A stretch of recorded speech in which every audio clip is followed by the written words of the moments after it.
আসসালামু আলাইকুম ইমতিহান, কেমন আছেন সবাই? প্রতিদিনের মতো আজকেও হাজির হয়ে গেছি। তো দেখতেই পাচ্ছেন যে আসলে আমি এমন অবস্থার মধ্যে আছি যেখানে হয়তোবা ভিডিও করাও ঠিকভাবে হচ্ছে না। আসলে ঈদের পর কোথাও ঘুরতে যাওয়া হয়নি। আর বাবার বাড়ি আসছি। আর বাবার বাড়ি এসে আমার রান্নাঘরটাকে খুব মিস করছি। কারণ রান্নাঘরে আমার যাওয়া হয় না। তো আমার রান্নাঘরেই আমি এখন আপাতত ব্যস্ত। তো যাক এই সাইডে আমার পাশে আমার ভাই ভাতিজাগুলো বাচ্চা নিয়ে বসে আছে। এখানে একটা বাড়ি বানাচ্ছিল, যেখানে বাড়িটা দেওয়ালটা ভেঙে দেওয়ার কারণে বাচ্চাগুলো অসহায় হয়ে পড়েছিল। ওর মা উড়ে গেছিল, কিন্তু বাসাটা ভেঙে দিতেই হয়েছিল, যার কারণে ভেঙে দিয়েছে। আর এই সাইডে তো আমার ভাই কবুতরের বাচ্চা নিয়ে বসে আছে।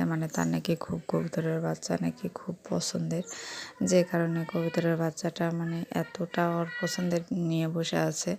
তো যেহেতু বাচ্চাগুলো অনেক বড় বড় হয়ে গেছে, তো বলছে যে আপু ওদের একটু বাইরে নিয়ে আসি, বাইরে নিয়ে আসে একটু খেলালে হয়তো বা ভালো লাগবে। কারণ যেহেতু অনেক গরম পড়ছে, আর অনেক গরমে কিন্তু কবুতরের বাচ্চাগুলো মারাও যায়। তো এর জন্য কিন্তু নিয়ে আসে বাচ্চাগুলোকে খেলানোর জন্য একটু বাইরে নিয়ে বসছে। তো আরও অনেক বাচ্চা আছে যেগুলো বের করা হয় না। তো এই বাচ্চাগুলো যেহেতু খাওয়ার মতো হয়ে গেছে, তো বলছে যে হয় এটা খেয়ে ফেলতে হবে, আর না হয় বিক্রি করে দিতে হবে। তো যাক, এই তো আমার কবুতরগুলো কিউট কিউট কবুতর। আর এগুলো কিন্তু আমার বাড়ির এই কবুতরের বাচ্চা। আর মাশাআল্লাহ, আমার আমার বাড়িতে কিন্তু কবুতরের বাচ্চা প্রচুর প্রচুর হয় বলাও যায় না। তবে যতটুকু আশা রাখা যায় ততটুকুই হয়। তো মাশাআল্লাহ ভালোই হয়। খেয়ে পরেই করা যায়। তো আসলে আমার রান্নাঘরটা আর নেই, তো কী হয়েছে, আমার রান্নাঘরটাই আমার কাছে অনেক। তো আজকে যেহেতু আমার এখানে জলসা বাড়ি, আর হলো এখানে সবাই আসবে, যার কারণে মাংস রান্না হয়েছে। তো আমি রান্না দেখে আমি মাথায় খারাপ, আমার আম্মু রান্না করছে এগুলা, তো তেজপাতায় ভরিয়ে দিয়েছে। তো যাক, এখানে ভাত আর তরকারিটা রান্না হয়েছে। আর এখানে যেহেতু মাটির চুলায়, গ্যাসের চুলাটা ব্যবহার করবে না, যার কারণে মাটির চুলাটায় ব্যবহার করতেছে। তো এখানে মাংস, ভাত, এখানে করলা ভাজি, আলু ভাজি, মাছ, এই যে এখানে মাছ রান্না করা হয়েছে। আর যেহেতু সবাই আসতেছে, যে কারণে পাঁপড়, ঈদের সময় তো পাঁপড় না হলে ভালো লাগে না, যে কারণে পাঁপড় ভাজা চলছে। পাঁপড় আসলে পাঁপড়টা এমন একটা জিনিস যেটা সবাই খাইতে পছন্দ করে। তো যাক, এখানে আবার আমার খাওয়াও হয়ে গেছে। তো এই তো পাঁপড়, বিভিন্ন 5 রকমের পাঁপড় ভাজছে, 5ও রকম বলা যায় না, বিভিন্ন রকমের। তো এখানে আলু ভাজি, পাঁপড়, মাংস, মাছ আর করলা ভাজিটা চলছে। এর মধ্যে আমার ভিডিও করা, যার কারণে হয়নি। তো এখানে আমার রান্নাঘর, যেটা খুব একটা ভালো না, আবার খুব একটা খারাপও না। তো যাক, এর মধ্যেই কিন্তু সীমাবদ্ধ। তো এর মধ্যে আমি হুট করে দেখিয়ে দিলাম, এর মধ্যে আমি একটু পেঁয়াজি বানাবো।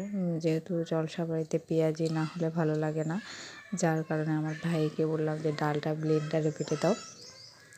এই কারণে ও বিরক্ত বোধ করছিল, তারপরও কিন্তু ব্লেন্ডারে আমাকে ডালটা বেটে দিল। বেটে দেওয়ার পর কিন্তু আমি ভাবলাম যে করে নিব। তো ওই শুরু করে দিয়েছে ব্লেন্ডারে। এর মধ্যে আমি চলে আসছিলাম মোগলাই পরোটা করতে। যেহেতু জলসার বাড়ি, খাওয়া দাওয়া তো সব কিছুই লাগে। তো আমার হাতে প্রথম মোগলাই কেমন হয়েছে জানি না। প্রথম মোগলাই বানানো হিসেবে কিন্তু আমার মোগলাই পরোটাগুলো দারুণ হয়েছিল। আসলে মাশাআল্লাহ মাশাআল্লাহ বলা যায়, অনেক সুন্দরই হয়েছিল, খেতেও মজা হয়েছিল। যে যে খাইছে অবশ্য তারাও প্রশংসা করছে। এর মধ্যে আমার বাবা আবার জিলাপি নিয়ে আসছে, যেহেতু জিলাপিটা না লাগলে হয় না। তো পেঁয়াজি, জিলাপি, মোগলাই এইসবই তো বাজারে পাওয়া যায়, যার কারণে আর সব কিছুই। তো এর মধ্যে এই যে আমার পেঁয়াজিগুলো ভাজা হয়ে গেছে। তো সবাই মিলে আসলে আনন্দ হয় যখন পেঁয়াজি হোক, মোগলাই হোক, যেটাই হোক না কেন, বাড়ির জিনিস বসে বসে খাওয়া যায়। তো যেহেতু বাড়িতে আমার অনেক সবাই আসবে, যার কারণে আমি অনেকগুলো করেছি।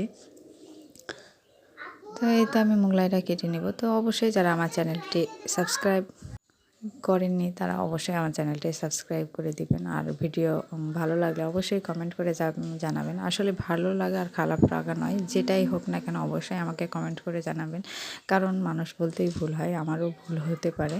তো আমার ভুল লাগা বা ভুল-টুল সবগুলো ধরিয়ে দেওয়ার জন্য অবশ্যই আপনারা কমেন্ট করে জানাবেন যে আসলে আমার ভিডিওগুলো কেমন লাগছে।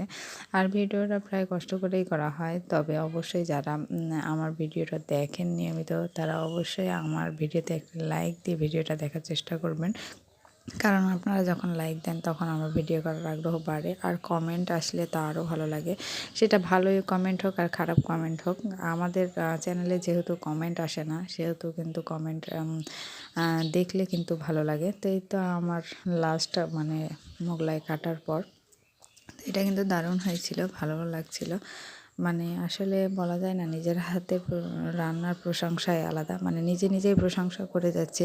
তো যাক, নিজেই শুধু প্রশংসা না, এটা খেয়েও কিন্তু আমার বাড়ির সবাই বলছে যে না, কেনার মতোই প্রায় হয়েছিল। তো যাক, মাশাআল্লাহ ভালোই হয়েছিল। তো ভালো থাকবেন সবাই। আল্লাহ হাফেজ সবাইকে।